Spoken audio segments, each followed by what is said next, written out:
السلام عليكم ورحمة الله وبركاته. داوديال كسر هذا channel الدورة دكتور سانكرتان يوتيوب.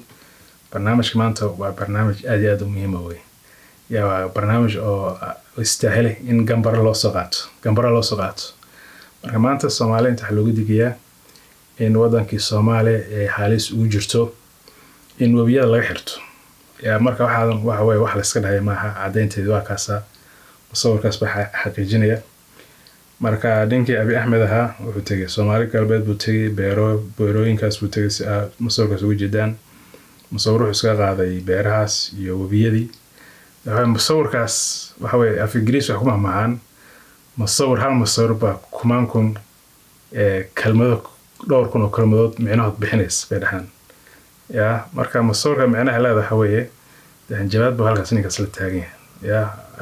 arintii badda haduu heli waayo معناها لا حوي سومالي حوي وبيدا كحران دونا بو بلمت يا marka waxa weeye wax la fudeystama ya marka ninkan horta asaga siisa balaaya ya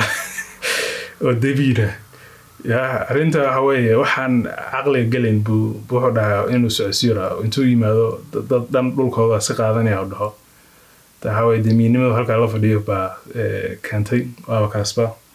asagii muusabixi demiinima halkaas la soo fadhiistay waanu socon weeyay ya wax doonima baa la isla fadhiistay waanu socon weeyay marka haway basoorkii hadda u jeedeen oo beerta ag taagnaa waa kana aad ku soo celiyo haway hanjabaad weey Soomaaliya laga tashado ya hadii kala wabiyada baa ka xiranaya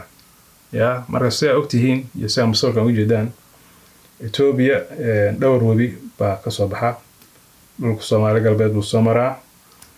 wabiyadaas waxay noqdaan Shabeelle iyo Juba ya marka wabiyadaas dil xirto waxa weeye khasaaro weyn baa dhaqaalaha Soomaaliya soo gaaraysa ya marka wabiyadan waa la xirtaa ya Ethiopia way xirteen Niil bay xirteen si ogtihiin waa kaas masuurkeeda haddana waxa weeye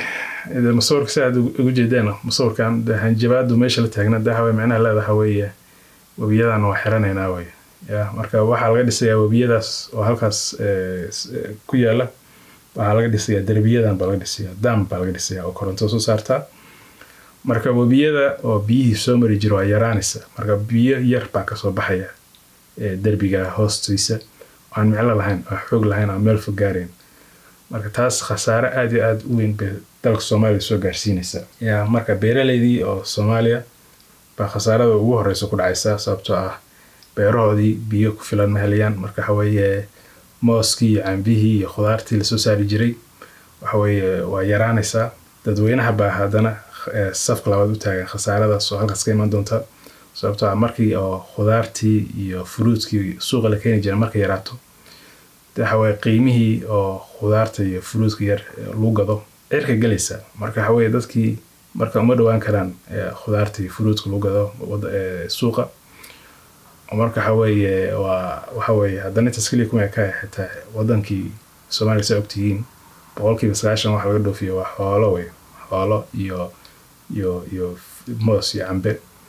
markii oo wax soo saarka beeraha yaraato wadanka wixii laga dhoofin jiray oo lacagtii way yaraanaysa dhaqaalaha Soomaaliya soo gaari doonta khasaare aad iyo aad weyn marka waxa weeye waxaas wax la fududeysto marka arintan waa hanjabaadaas oo ninka halkaas la taagan yahay oo ah inuu macnaha leedahay weeye inuu wuxuu ku tashanaya hadda inuu wabiyada xirto marka wabiyadaas la xirto waxa weeye Soomaaliya waxa weeye khasaaro run baa halkaas ka bilaabanaysa ya sheekada runta ahayd baa markaas bilaabanaysa wixii hore jiidka iyo badda la isku haystay waxaas dhan baan way ya khasaaro runta markaas bilaabanaysa marka arintan Soomaaliya waxa waajib ku ah arintan inta imaan in laga tashado ya inta laga tashado halkeeda ya laba xal bay Soomaaliya maanta leedahay ya hal koowaad waxa weeye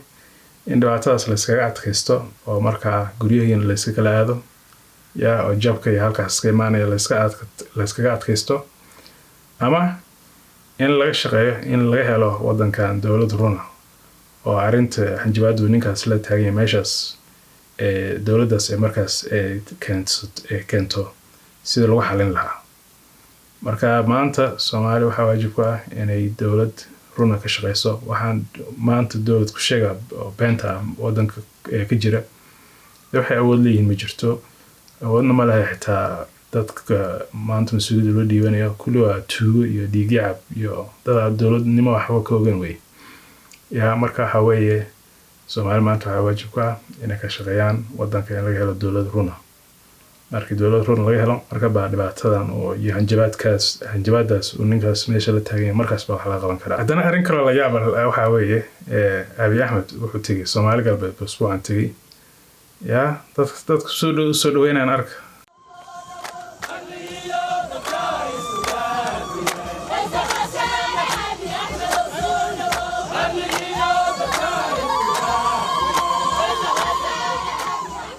Soomaali alla maxaa horgal ka buuxa yaa ina amba shaab la yaabanaan bil ark dadkan yaa dadka loo maleeyo in oo dad loo gafay inay yihiin loo maleeyo yaa airportkas waxa weeye meeshaas hadday joogi lahayn dad damiir leh airportkas cidla boohan lahaa oo wafdiis looma soo dhaweyn Axmed saas looma soo dhaweyn yaa si loogu xafladaynayo oo loogu farxayo arag inna lillahi wa inna ilayhi raaji'uun ninkaan arag ninka waxa weeye damiirtii dadkaan oo dhan damiirtoodii yaa hal nin baa lagu shubay yaa waa kan ninkaan ila fiirsan ninkaan waxa weeye Abiy Ahmed jidku maray buu ka xanaaqay oo biyo waa nadiifinayaa buu dhahay وديار marka waxa weey maanta waa tii sideed way poostadii sideed magaalada waxa weey inta meeshay Ethiopia halkay martay oo daahiri Ethiopia halkay martay kir هو daahirna bay Ethiopia halkay martay ها كدايري والله meelna bixiyaan وتيم سعيالك تمام waa tii lixaad weey ما هي والله والله أبي ما مرة والله وصلنا ديال زي واحد من حبط المرصاد والله ثانية أنت أبوه طاح أنت ما عارف ها أنت مدحني ما مرة مدحني ديال أي حتى أبوه طاح أي لكن ماشي لو باباي أي واقن حتى لو باباي أي ما تكمل سمرك ما تكمل سا يش يا ما تكمل سا نتياس تكمل يش بس لما يزيد بس daawadayaal barnaamijka halkaas ku eegaya marka aan leeyahay assalaamu calaykum waraxmatullaahi wabarakaatuh iyo saaragti dambe